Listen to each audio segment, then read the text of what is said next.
Welcome back to another episode of Rock Boys Football. 5 biggest question marks for this Miami Hurricanes program heading into 2024. Now, Dale, we've been extremely vocal that this Miami Hurricanes team, at least on paper, is not only one of the more talented teams in the ACC, it's one of the more talented teams that we see in the country now. For Miami to reach their potential in the 2024 year, which we both believe is extremely high, what needs to come together for this Hurricanes program? Our 5 biggest question marks for this Hurricanes team. Now, that doesn't mean there aren't answers. We're going to talk about the answers as well, but what needs to come together for the Hurricanes for them to reach their potential in 2024? Fired up to get into it. Before we do, and as always, just want to say thank you to you guys and to the Miami Hurricane fans. And whether we're talking this program, previewing 2024, talking the recruiting trail, the amount of support you guys continue to show, it's been absolutely amazing. It's no secret this is a program the boys love talking about. Can't thank you guys enough for rocking with it. If y'all do enjoy the content, consider subscribing to the channel. Much more importantly, we would love to hear some questions that you guys have about this program heading into 2024. And then without further ado, let's go to number 1. And a lot of the chatter around this Hurricanes team kind of surrounds Cam Ward. Now, we're going to talk about Cam Ward, but we both look at this offense and say, is this going to be one of the better rushing attacks that we see in all the 2024 season? Because that's a massive storyline for this Hurricanes team as well. And I think it should be. And I think last year, to an extent, I think their offensive line play was not, I don't want to say wasted, but I don't think their running back play quite matched up what they were getting from the offensive line, where, again, you like what Mark Fletcher is going to be. And I thought he had a really good year for a true freshman, but I don't think you had that like all ACC, all American type running back in that room. You bring in Martinez. Your offensive line, I think you'll still be really, really good. You obviously replace Matt Lee with Zach Carpenter. I think that's a 1-for-1. Both really experienced, veteran, savvy centers. And then you just look at the development Miami's been doing on that offensive line with guys like Rivers and Nez Cooper, guys who are just playing such good football and developing really well. So I think you feel good about where this offensive line is going to be. Don't think it should take much of a step back, if any at all, if not get better. But I just think you look, this running back room now, I think kind of matches that with Damian Martinez and Mark Fletcher. So I think we both agree that this offensive line is one of the better units, again, in the ACC, also in the country. It's the running back room for me. And I would probably agree with you. And I know that kind of sounds harsh, but you look at guys like Henry Parrish or even Mark Fletcher as a true freshman. Was that a top half running back room that we saw in the ACC last year?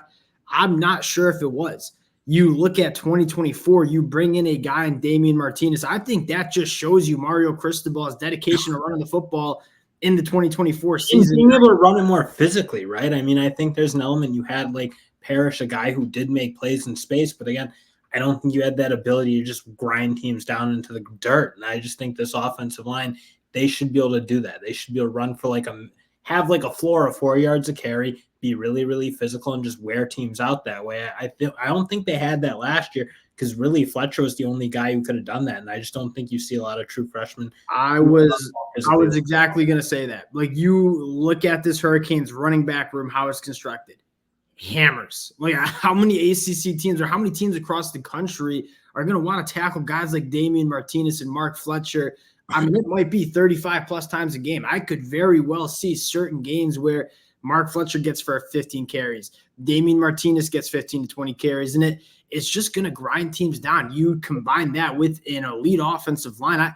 I look at the running the football here and say Miami could be elite at it. And I think the second thing to point out with this rushing attack, Cam Ward, I was looking back at the numbers from Washington State, elite in play action. Now, the problem with Washington State is they sucked at running the football. They were one of the worst teams running the football in all of the country, so they didn't use play action very much. But when they did, Cam Ward was really good. If you can get this running game going and then work some play action, that's when Cam Ward is at his best. And I think that is the recipe for this Hurricanes team in 2024. Now, number 2 question, and this is a question that's getting a lot of buzz in the national media. Cam Ward Heisman year. And we kind of say that half jokingly, where it's not necessarily does Cam Ward need to win a Heisman Trophy, but the more the question is, can Cam Ward be the quarterback to take Miami to new heights, right? And you look at this Hurricanes program over the last couple of years, especially in 2023, how many times did I get up on there in the fall of 2023 and say this Miami team would be so dangerous if they had a quality quarterback? I probably said it every single week when we were previewing the games. This year, they might have that kind of guy that can let them reach those new heights. If Cam Ward puts together that kind of year, that's really what's going to lead this team to kind of the promised land, so to speak, in 2024. And I agree. I mean, I get it is a little bit cliche. Oh, can Cam Ward win the Heisman? Oh, they'll be really, really good if he does. But I mean, I think that just goes to say, like, they need a quarterback to play winning football, and they just haven't had it for a really long time. I mean, you saw the flashes from Van Dyke, the talent.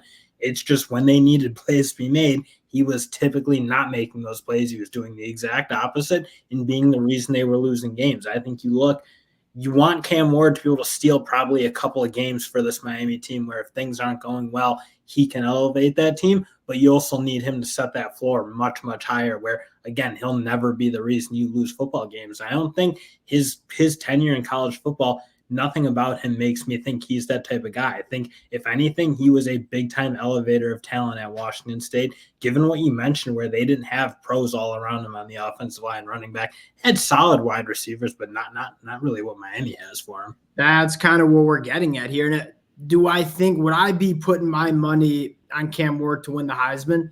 It wouldn't be that far down on the list. I don't know if I'd be picking him just because I think Miami's going to be running the football a lot. That being said, Cam Ward can be that guy where you said it. Like, you have a quarterback that in the big moments when you need a quarterback to win you football games, Miami hasn't had a quarterback like this in a very long time. And I think this is what's exciting is this is the best quarterback, at least in my opinion, they've had in a very long time. And I think this is the best team on paper that they've had in a very long time as well. Last question on the offensive side of the football. What tight end steps up? Dill, we've talked about this extensively, not even on air, just between me and you, and saying this Miami offense should be very fertile in terms of tight ends breaking out. I mean, this is exactly kind of what a tight end's dream is in an offense, but you just haven't seen the tight end production over the last couple of years. You go back to 2023, I mean, Dill, the tight ends combined for 157 receiving yards, all three of them. Going into 2024, and I guess I'd ask the Miami Hurricane fans, would love to hear some of your input in the comments section. They'll ask you this too. What tight end is stepping up in 2024 and leading this room? I mean, it has to be Riley Williams or Elijah Lofton. I just don't think you've seen enough from the other guys, I think, at this point that they're just not complete enough, I think, to be really, really high-level guys. Like, they can block a little bit at times, but you just don't have that mix where they can block, they can get open, they can catch the ball in traffic. I just think, again, they're starting to recruit the type of guys you need to have at that tight end spot. They have the talent they want to have, but somebody's got to make it happen because you're right. The fact that they've gotten almost nothing from tight ends in the last couple of years, it can't happen. So you were testing me there because I've been ridiculed in the comment section for interrupting you too much. You got to put some more respect on Elijah Royal. I bit my tongue for your 30-second ramble. Elijah Royal's a guy. He hasn't been out. You're talking to me about respect and you're getting the name wrong. So there is no bigger fan of Elijah Lofton than your guy. I've been reading the spring practice notes. I just wanted to kind of Cam McCormick. I get Cam McCormick's just a hammer in the run game. He's not going to be your dynamic pass catcher. We all know that. I would just throw Elijah Arroyo into that mix because when he is healthy, he can be a difference maker at the tight end position. He just has to get back to that form. I think what excites me the most is the talent's here for that tight end position, right? Elijah Arroyo, Cam McCormick, dog run blocker. I'll give him his respect. Riley Williams, and then Elijah Lofton, who was reportedly just one of the best pure football players on this Miami Hurricanes team during the spring. The talent is in the room. Can it put it together in 2024? That's probably the storyline. Dill, moving over to the defensive side of the football, and we've been very vocal. If there's one big question mark about this Hurricanes team, again, you're going position room by position room and just checking a lot of boxes, it's probably in the secondary. And I think the conversation we have to have is kind of twofold. One, can the secondary reach their potential? Because I look at this Hurricane secondary room and say, Damari Brown, really talented. I'm a massive fan of Jadias Richard in terms of the traits that he has. Even a guy like Robert Stafford, I think the talent could be there. I think, do they put it together in 2024? That's the question. Now, do they need to put it together? I don't know, because that pass rush is going to be really stinking good. But if you're looking to win an ACC championship, make a run in the college football playoffs, you got to get some base level of play in that secondary room. And you just can't be bad. I mean, it doesn't need to be the greatest secondary in the history of the world. We've seen Georgia win championships without having an elite secondary. And yeah, they're closing the gap, obviously, because their defensive lines are really good. And obviously, you look, Miami's pass rush can be as good as anyone in the country, I think. But you can't have it be busting. You can't have it be missing things and like really just getting exposed. So again, you have your guy in Daryl Porter Jr. No doubts about him. I think he's played really, really, really good football for Miami. But I think you got to have the rest of this group kind of come together where, again, it's a mix of transfers, young guys. It's got to come together somehow. This is a big, big, big effort from this defensive coaching staff to make it happen because it's really the only question you have on defense. Yeah, I think bringing a guy like Michelle Powell in was massive. And I'm not saying Michelle Powell is going to be an All-American for Miami, but this is a guy that's played so much football on a team that just competed for a national championship last year. That's probably my biggest concern is it's just young. Like Daryl Porter Jr., he's been a guy for Miami. Michelle Powell has played a lot of football. Outside of that, Tamari Brown going into his second year. Robert Stafford, talented, didn't play a ton. Jadias Richard, very similar conversation. I think that Miami has the ability to mask some question marks in the secondary with an elite front seven, especially in the pass rush department. But again, you need some sort of level for the secondary, especially when you're trying to compete in the college football playoffs. Like you're going to see a lot of passing attacks that are very good. And if you want to make some noise, you got to have a secondary that can kind of deal with some of these passing attacks. But that front seven going to go a long way in kind of masking it. Last question, and arguably the most important question we have. Can this team play winning football? I've been very vocal that, again, on paper, I am taking Miami on paper in the ACC.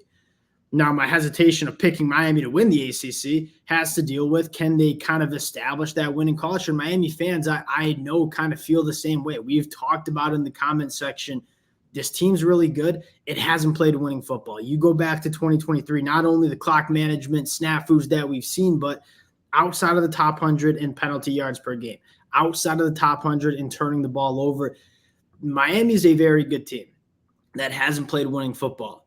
Can they play winning football in 2024? That might be the biggest question mark for this Hurricanes program.